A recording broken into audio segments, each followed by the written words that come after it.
Thanks, James. In fact, I actually got endorsed yesterday with the Dallas Morning News, and I was just so nervous about it. But it wasn't quite as good as the previous year. So the last time I ran, I did get endorsed by the Dallas Morning News, and they actually ran the endorsement that said, "Elections are about choices. We wish we had another choice, but since we don't, and this one I didn't even show up for, and so kind of hoping, because it really doesn't help with my voters to get endorsed by the Dallas Morning News. Although I will say this time, if you look at their endorsements, it seems like they're trying at least a little bit on some of those endorsements. Yeah, I was able to serve on the school safety committee. In fact, this interim, it hasn't been much of an interim. I'm serving on 12 different committees. I'm chairing 4 different committees, and normally during the summer we kind of get a break, and so we've been running pretty hard. Chair of Business and Commerce is very busy, and then with all the natural disasters we've had to deal with Harvey, finance has been crucial. I mean, we've had, I can't tell you how many meetings we've had on finance. So we were kind of looking at June and July. Hey, it's a good time to take a vacation. It's a good time to take a break. You typically have breaks during that time. And then what happened was Santa Fe happened, and we all know happened there.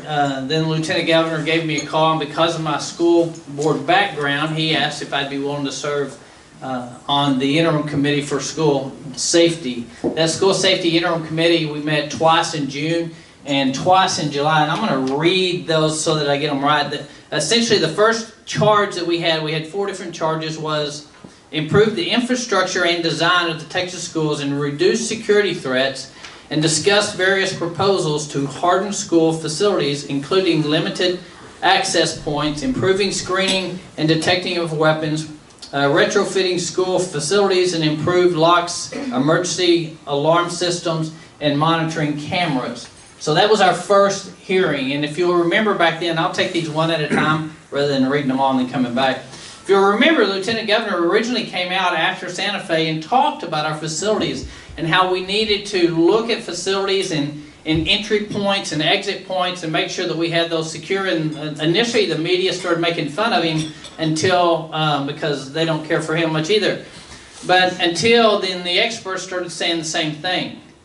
In fact, in that first hearing where we had the meeting, we typically had those, the key people to discuss and talk with us during those hearings would be the first panel, and so we'd have 4 people on the first panel. And I'll tell you, one of the things that really got my attention is when they immediately start referencing our school districts and these areas that have these mass shootings as soft targets. And so that kind of wakes you up. I mean, when your objective is to harden the targets and they start referencing your schools where we're sending kids, where we're sending our children as soft targets, that initially will wake you up. And then their recommendations from these experts were actually very much in line with what we had seen or heard from the Lieutenant Governor at that time.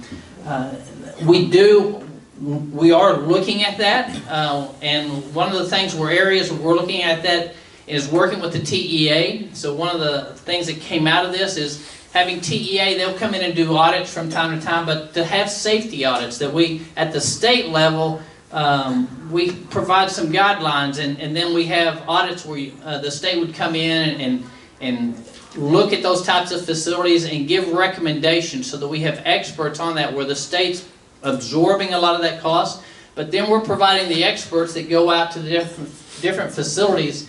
And also looking at when in new school construction, to making sure that we're looking at those areas. We don't want our schools to be prisons, but when you hear experts referring to your schools and where you're sending your kids as soft targets, it is kind of a wake-up call and something we've begun to look at on that in that area. The next charge there was a study school security options and resources, including but not limited to the school marshal program, school police officers, armed school personnel, the school safety center, and the training programs to determine the improvements can be made to provide school districts and charter schools with more robust security options.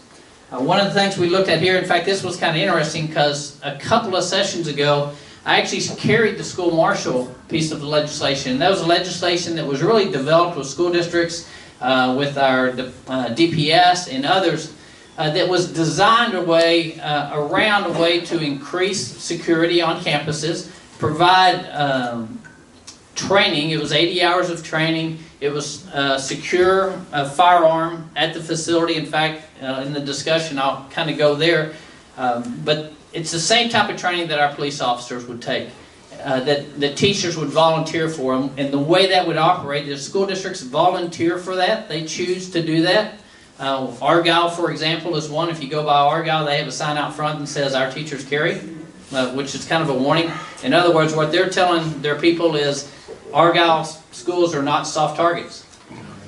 And so, so they've chosen to do that. The first 2 years that was implemented after we passed that program, we didn't have a lot of participation. Part of that is, and I'll talk about the recommendations that we have moving forward, is that part of that is the school district and those teachers would have to absorb the cost. In other words, 80 hours of training is quite a bit. And so they would have to absorb the cost in that, and then their school district would have to voluntarily do it. And so you would have to overcome in certain areas.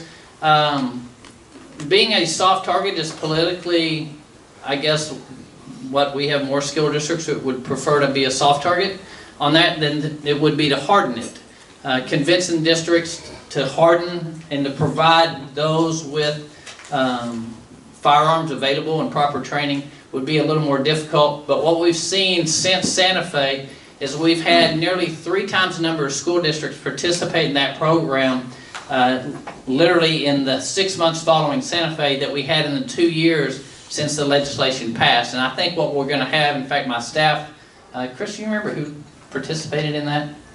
We actually sent a staff member to participate in the program because we wanted to really be involved and kind of see what was going on in that. And it is a very intensive program on that. But we are seeing a movement in that direction with a lot of the school districts. Truthfully, it's most of the rural school districts. The other thing we looked at is a lot of school districts will have their own police officers there. It's very, very expensive. And I think what you'll see is a lot of the cities get back to assisting with it. It became contentious in some school districts. For example, Birdville's got 5 different cities. It's like, who's going to pay for this and how come they're not having to pay for it? But working together to kind of address that and allowing that as an option, but allowing it to be an option with local input on doing that. One of the things that we'll be doing this next session is actually working with the governor's office is funding that program, so that if you're opt in and you volunteer for that, that the state picks up a portion of that funding as well for that school marshal program. The other thing that came out in that discussion, that whole discussion about safety and police officers on campus and security on campus, was really some interesting information. These typical events last 3 to 4 minutes. So in mass shootings typically last only 3 to 4 minutes. And on average, you have 9 people killed per minute. And so while we passed the school marshal program a couple of sessions ago, it became very obvious that the sooner we're able to have somebody respond, the more lives you're going to save. Mm-hmm. And whether even if you're going to have an SRO officer on campus, the sooner you have a backup for that officer trained and ready to go on campus, the faster and the more lives you're going to save. That 9 people per minute is a staggering number, and the fact that they only last 3 to 4 minutes, which means most of the time, by the time someone shows up, the event's over. In other words, by the time a good guy with a gun shows up, that event's already gone. Those that are going to be killed or injured are already killed and injured, and we move on to the next place. And so that was really... There were certain things that just really struck home with me, and the timeliness, you just don't think about it. And I'm sure if those that were involved in it, they talked about it and they testified that it seems like it lasts forever, but it's really just a brief period of time on doing that. And so that was our second hearing. Each of these hearings lasted roughly about 8 hours, and so we heard a lot of testimony. We heard testimony for people involved in Santa Fe. We heard from experts all over the U.S. In that regard. Let's see, the third interim committee hearing that we had was to examine the root cause of the mass murder in school, including but not limited to risk factors such as mental health, substance use disorders, anger management, social isolation, impact of high-intensity media coverage, and so-called glorification of school shooters, resulting from video games, music, film, social media, recommended strategies, and so on and so forth. The one on that I would tell you that was very interesting, so this was called our mental health hearing. The very first panel testifies, because I remember thinking, well, can I go home now after they testified? On the mental health hearing, they said these people are not mentally ill. And so on what you hear on the media and what the common talk is, well these are mentally ill people, and what they actually testified to is they are not mentally ill. These are not people that you can prescribe a drug to and fix them. They're not people that you can counsel and fix them. In fact, they are, the only consistent factors is they are white, male, misogynistic. In other words, we have a bunch of young people that don't know how to treat women. And we haven't taught them that. But they said that what happened is these are emotionally ill people, that something happens that impacts them emotionally and it triggers, and all of a sudden they move. Some of the disappointing things that we heard about, we talked to officer there that kids coming to campus in June or late in the school year when it's hot and they're in their black trench coats, and the officer was afraid to say anything.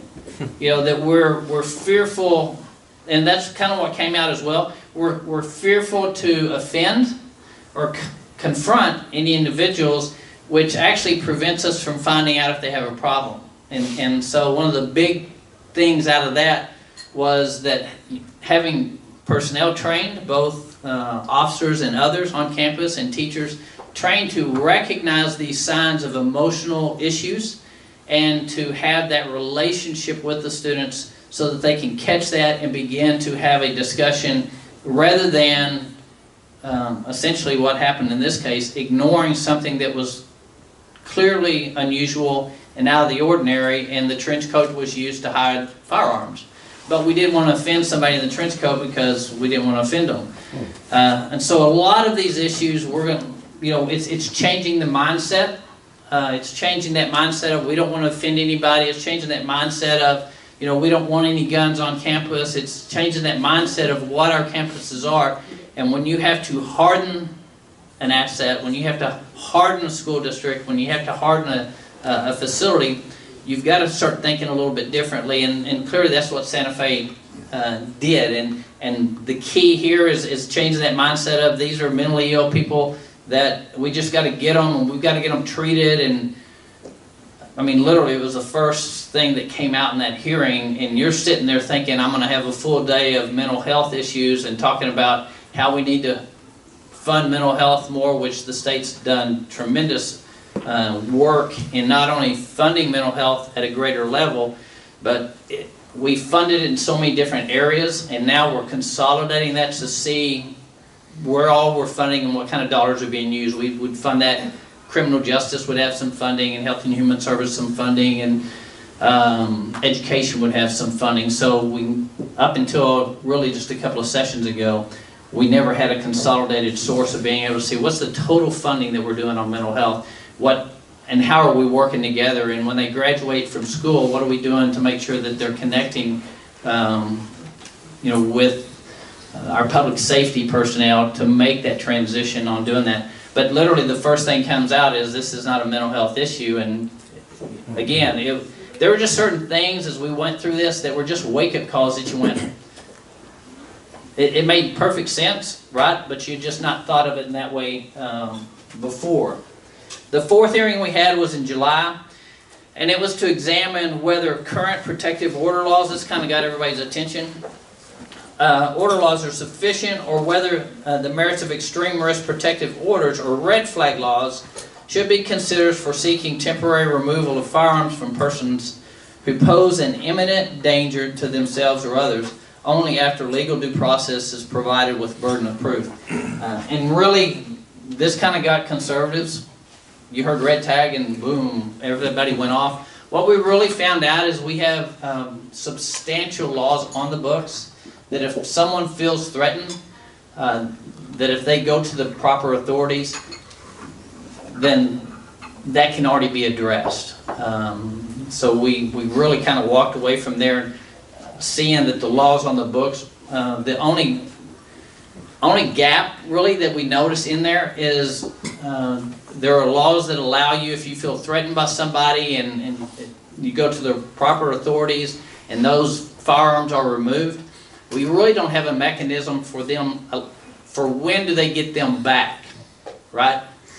And so that was kind of a gap that we looked at and said, all right, here's an area we need to look at on doing that. But it was very, and I'll tell you, it was a little interesting to me.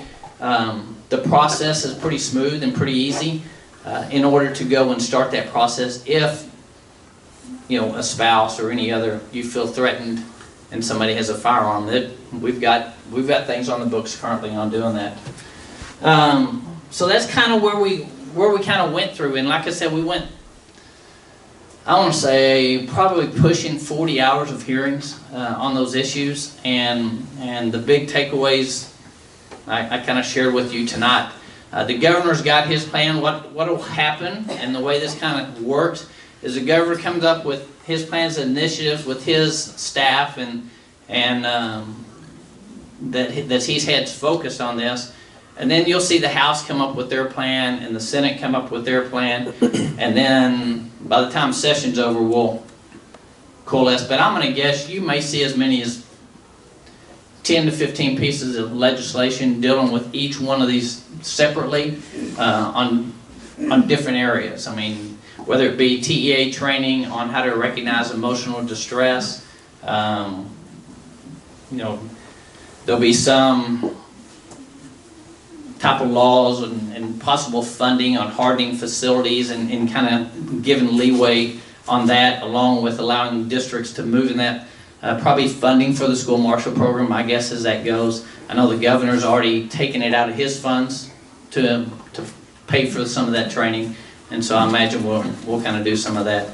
So it was kind of, we kind of hit, Santa Fe hit, and all of a sudden, here we go, June and July, and focused on that pretty intensively, and a really good document that we have coming out that's pretty thick out of the House, and then you've got a copy of the governor's documents on there as well. So that was my summer. That was after after spending many hours in other hearings and as well.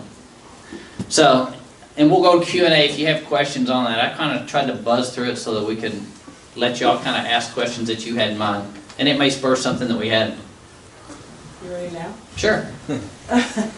In those meetings, did anyone ever bring up the ACE study, which is Adverse Childhood Experiences? Okay, so there's 10 points, I guess you should say. Divorce, substance abuse in parents, emotional abuse, emotional neglect, sexual abuse, and all that thing. And school shooters usually have like a score of 8 or 9 or above, whatever, 8, 9 to 10. Well, children that are taken from a law-abiding parent, like in a family court situation, or even CPS, but family court, I'm talking about specifically right now, there's millions of us that have lost our children because a domestic abuser went in, told the judge a lie, or the lawyers helped with that lie, and then these are abusive parents that are getting so legal, and then the judges aren't, I don't know if they're doing it purposely or what, but they're not educated in what the ACE study is, what domestic violence is, that they're withholding these children from us, and they're sending them with these people, whether it's a man or a woman, and then these children are being raised by these abusers. So now these children have lost a law-abiding parent, they're getting to the school, their grades are plummeting, and they're going through all this abuse at home, and then this is what we have, because alienated children usually have a score of 5 to 6. Yeah. That should be alarming. So what we had, again, that day was, I'd say, easily 10 hours of hearings. And so even though we started the hearing with, these are not mental health issues, these are emotional health issues. You can imagine 10 hours of that type of discussion, and we heard it all. I mean, so we didn't. I chair business and commerce. We keep a really tight clock, so you get 3 minutes and let's get to it and let's move on. This was not that way, and so these hearings, especially on this issue, so we heard, I mean, you name it when it comes to mental health, emotional health, and those issues, and the different theories and trainings. In 10 hours, we pretty much heard the issues and the concerns, and then you just kind of got to weed through it all and go through it and kind of come up with, all right, well, what can we do? So is there a way to get funding to educate these judges, whether it's an alienation symposium? We have Dr. Nadine Burke-Harris in California that would probably be here. There's Dr. Brian Dixon in Fort Worth right now that talks about this. We were just at a Giovanni, what do you say, Capriglione, whatever, had a school safety meeting 2 weeks ago in South Lake, and I told him about this, and I also said, where my children went to school was in a different state. They went here 1 year, but they were mentors to other little children, which helped them. And I think what you'll way. see, when I talked about, you'd probably see 10, 15 different pieces of legislation, because this touches so many different areas. I think you'll see legislation with teacher training, court training, and you kind of run the gamut. So because of everywhere that there's a connection piece, I'm going to guess you're going to see that push to train, and I think the wake-up call was to train not just on mental health issues, because that kind of soaks up all the oxygen in the room, but that we actually start doing some additional training on emotional health issues and recognition of those points and the things, I mean, just like that, the separation, what's going on in the family, which we all know, anybody that's been involved in school districts and education knows that the key to a good, strong education begins in the household, right? Begins with the parents and the family. But what we also are learning is that so many of the issues that impact the education from an emotional standpoint also stem back there. But don't mishear me, because sometimes on these issues it was nothing more than a girlfriend breaking, rejection from a girlfriend, and one rejection the 5th time. So it didn't throw into an emotional whirlwind the first time, the second time, the third time, but the 5th time that he was rejected, all of a sudden, boom, something triggered. And so the training on that and recognizing that was something that came out, that we really need to make sure we're training on the right things, that we're focused on that. And a big push, because so much of our school counselors have gone to being nothing but academic counselors. What college can I get you in, or do you need to go to college, you need to go to technical school?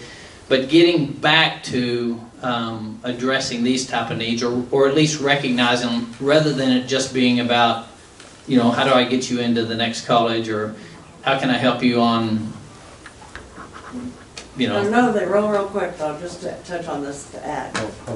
The schools also, when the family court, or if you go through a divorce, and I don't know if people in here know this, but if you grant sole legal or primary to one parent, or especially sole legal, the other parent, the non-custodial parent that did nothing wrong, that has no abuse charges, whatever, is being shunned by the schools. So we don't get to hear what our child's going through. We don't get to hear if there's a school shooting, a lockdown. They act like we have our rights terminated, but they're not.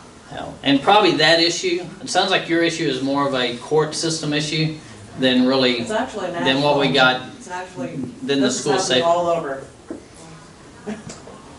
I know that NRA offers assessment assistance. Are they involved in any of the school systems or in this thing, or? So so TEA does, not necessarily the NRA. So TEA does have, in fact, Santa Fe was awarded a safety right before this incident occurred, and so obviously we're going to change that. I'm sure TEA is going to change that. They have a lot of scope and movement that they can do on their own. So Mike Morath, who's a phenomenal guy from Dallas, does a great job with TEA, and really smart. We're very thankful he's chosen to do that job.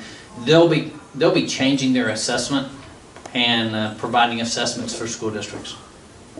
Because we just learned so much. Let me go here and then I'll go there. How do the different levels of the education system in the school, such as the teachers, principals, and then the politics of the districts, how do they work together or fight each other on this? How do the different levels Support or accept? Well, and yeah, how do they support or accept? And so a lot of this can grow from the constituent standpoint for those local school board members. You know, I would say, you know, if you're concerned about local school safety, that the place to go is to your local school board and address it with them. You know, if you want to see them adopt a program, or because that's, you know, every district's a little bit different. What works in rural Texas, where it may take, you know, some of those schools, it may take 45 minutes, maybe take an hour before. Where in our area, chances are there's a police officer either in campus, in most of our schools up here, or 2 to 3 minutes away. You know, again, my concern even on those, and they may say, well, that's good enough, we have a resource officer on campus. Again, I go back to, you have 9 people die per minute.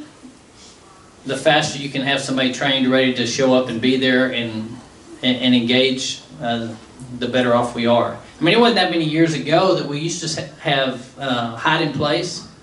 Well, that's not the deal anymore, because they realize that's very, very dangerous. Now they want you to try to defend yourself as much as you can and get out.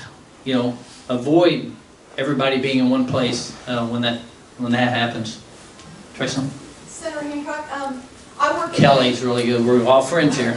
I work at Trinity High School just up the street, and Trinity High School is a very unique campus, but Yeah. I'm sure there are other campuses The like it design's across- very unique. The design is unique, and so that's what I wanted to address. Yeah. How do, not all campuses are similar or even, you know, the same at all. How do we harden exteriors such as Trinity, which is, I don't know, for all of y'all who don't know, it's more like a junior campus, junior college campus, where there are about 10 different buildings, and all the doors are open all the time because the kids are moving in and out of buildings all the time. And so it would be a very difficult campus to harden, and so I wanted to get your opinion on that. Well, and I'm biased because I passed legislation, but I think on that campus you need more than just one resource officer. I mean, I think you need multiple people trained, ready to respond, because you can't, I mean, that's got to be, and that's why it needs to be a local decision, Teresa, because that one's impossible. I mean, it's just literally impossible, because it is, if you've never been there, it's wide open and every door's open, and there is no central point to go in and out of, and anybody that wants to walk on that campus can pretty much get onto that campus. That one is that's a major problem, and I'm sure they would call it a very soft target on doing that. And so to be able to respond quickly would be the key, because you're not going to prevent someone from coming onto that campus unless it's changed, you know, since I've been on the campus.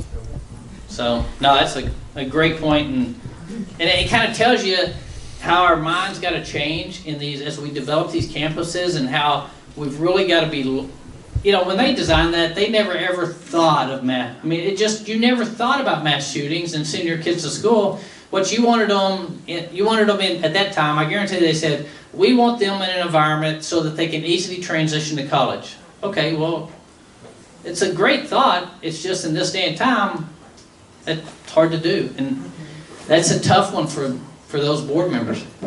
So I'm going to go right here, then we'll come back. So you touched on a couple of things that I sort of want to bring all into one question. You mentioned soft targets. Obviously, more than 90% of mass shootings take place in gun-free zones.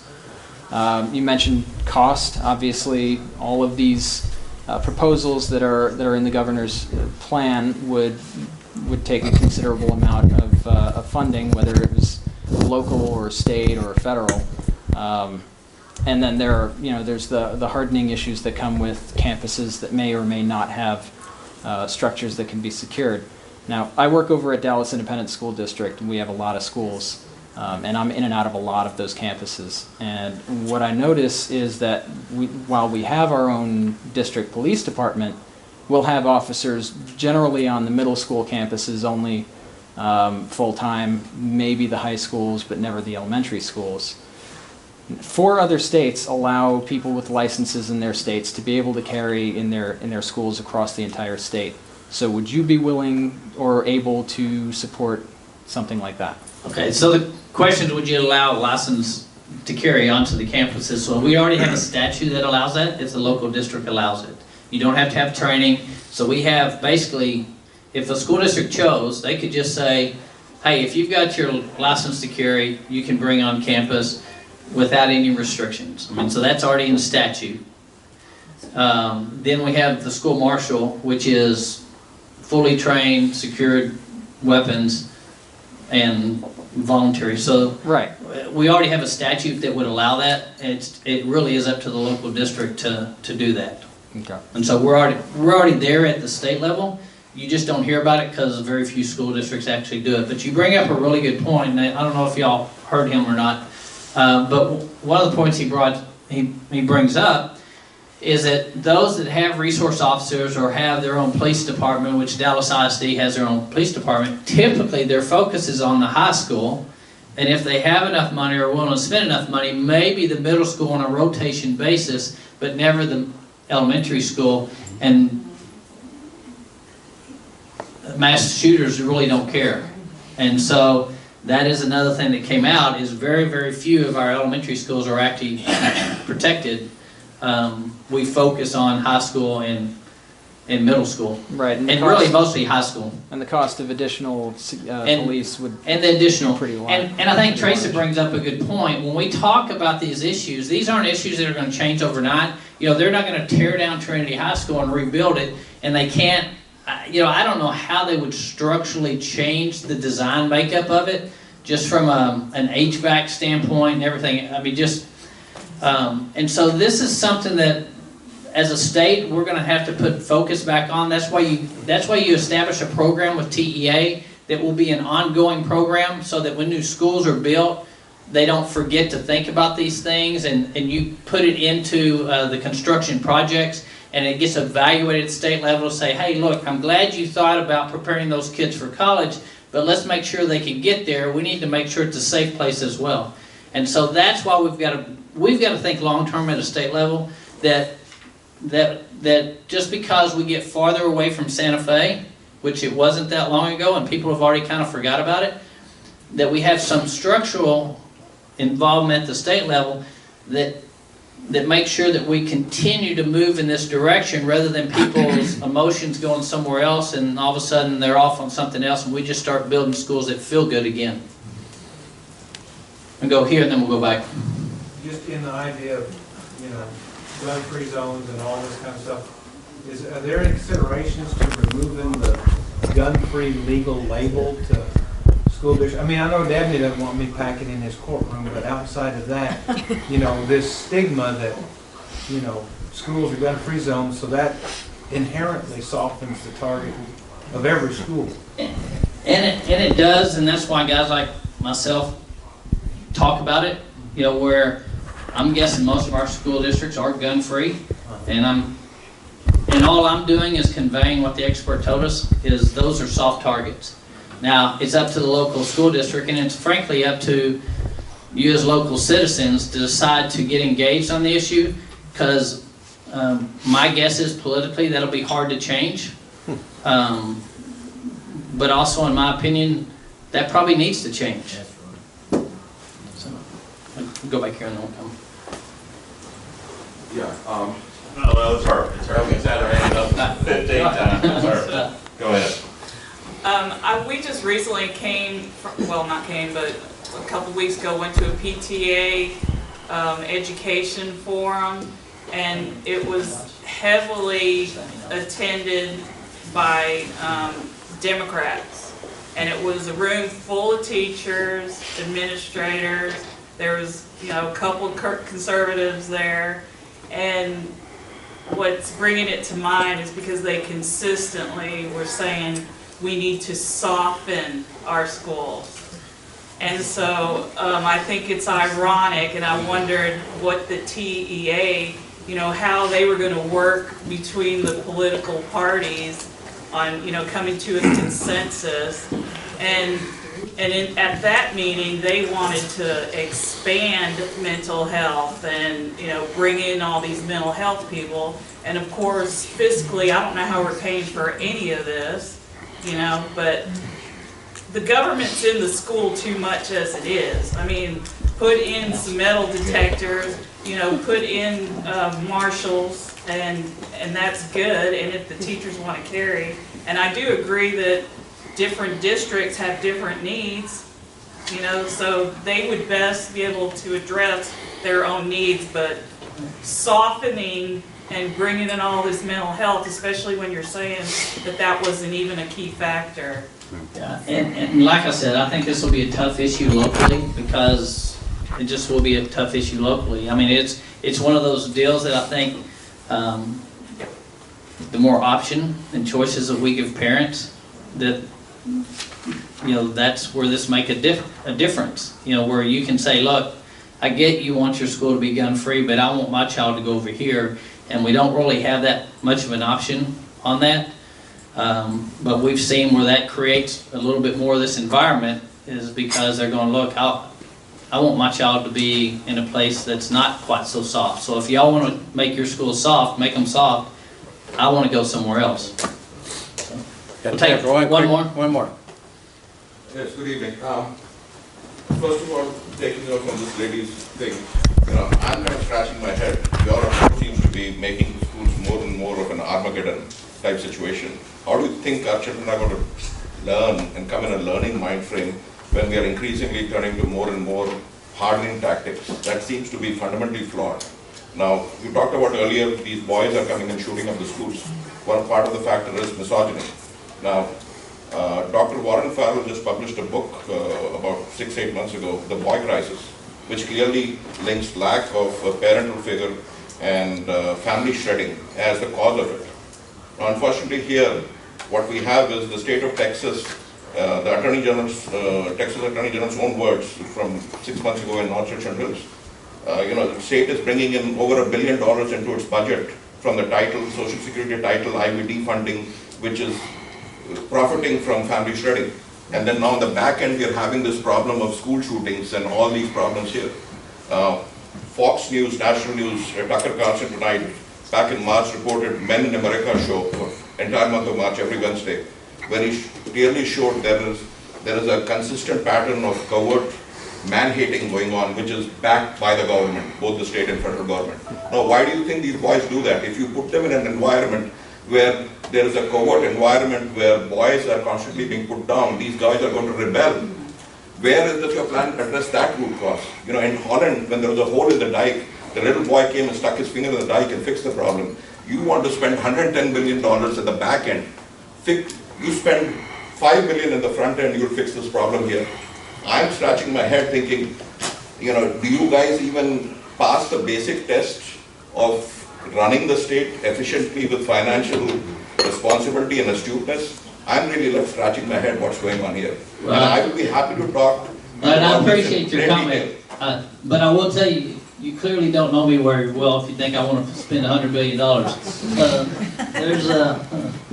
There's a reason I've passed population and inflation for the state, because I think we need to control spending. And what I said, and I don't know if everybody heard it, but what I said is we're looking at everything. And we're recognizing some things we haven't recognized before.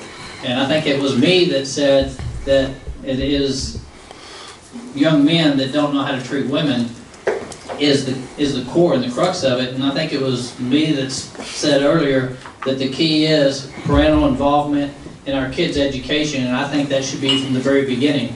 And so that's, I don't know that anything I said tonight doesn't go along with a lot of those statements. And so obviously what the deal is here is, what I talked about is there's a lot of different avenues to pursue. We've learned a lot in this. The key to this is making sure that instances like Santa Fe are not forgotten, that we provide some type of structure and system in place at the state level that takes what we've learned and implements it, but make sure that it gets placed into a structure that as we build new schools, as we retrofit new schools, as we train new teachers, as we put counselors on, that we kind of shift the mindset to look at and focus on these things so we do what we can. We're not, look, there's evil in the world, and we're not going to stop evil from happening, but what we can do is be as prepared as we possibly can, and that's what we're trying to do at the state level. Thank y'all very much. Hey, thanks.